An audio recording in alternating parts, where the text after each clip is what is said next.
Hi friends, welcome back to my channel Maha Garden. இன்றைக்கி நம்ம பார்க்க போகிறது உரம் எப்படி பண்ணுறதுன்னு பார்ப்போம். இப்போ வந்து இந்த காஞ்ச இலைகளை டெய்லி சேர்கிற இலைகளை நம்ம மேலே தூக்கி போட்டுக்கிறோம்.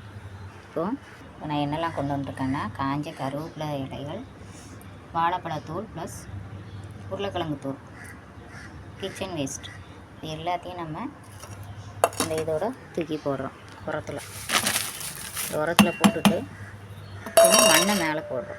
என்கிட்ட மண்ணில் கொஞ்சம் மண்புழு உரம் தான் இருக்குது. அதை அப்படியே நம்ம மேலே தூக்கி கொஞ்சம் கொஞ்சமாக போடுறோம். இல்லை இன்னெல்லாம் கிடக்கு பாருங்கள், காய்கறி தோல், பழ வேஸ்ட்டு எல்லாமே கிடக்கு. இது எல்லாத்தையுமே நம்ம மக்க வச்சு செடிகளுக்கு உரமாக கொடுக்கலாம்.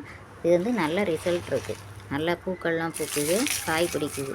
நீங்களும் இதே மாதிரி செஞ்சு பாருங்கள். Okay, thank you friends. நம்ம இது வந்து இப்போது மண்ணை போட்டு மூடிட்டோம். மண் அல்லது மண்புழு உரம் இருந்தால் அதை போட்டு மூடிக்கலாம். மூடிட்டு லைட்டாக தண்ணி தெளிக்கிறோம். தண்ணி தெளிக்கணும், அதான் கொஞ்சம் முக்கியம். லைட்டாக தண்ணி தெளிச்சுட்டே வரணும். தண்ணி தெளிச்சுட்டே இருந்தால் தான் அது உள்ளே மக்கும். மக்கி நல்ல நுண்ணுயிர்கள் உள்ளே நல்லா பெருகும்.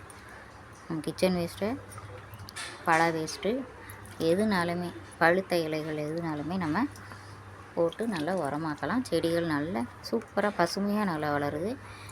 இந்த மாதிரி நீங்களும் வீட்டில் செஞ்சீங்கன்னா உரம் வந்து பைசா கொடுத்து வாங்க வேண்டாம், ரூபா கொடுத்து வேஸ்ட்டாக வாங்க வேண்டாம். நானுமே முதல்ல வாங்கிட்டு தான் இருந்தேன். இப்போ இதே மாதிரி நல்லா ஓரளவுக்கு நல்லா செட் ஆகிட்டு, உரம் நல்லா தயாரிக்க தெரிஞ்சதுனால இப்போ அவ்வளோவா நான் வாங்குறதில்ல.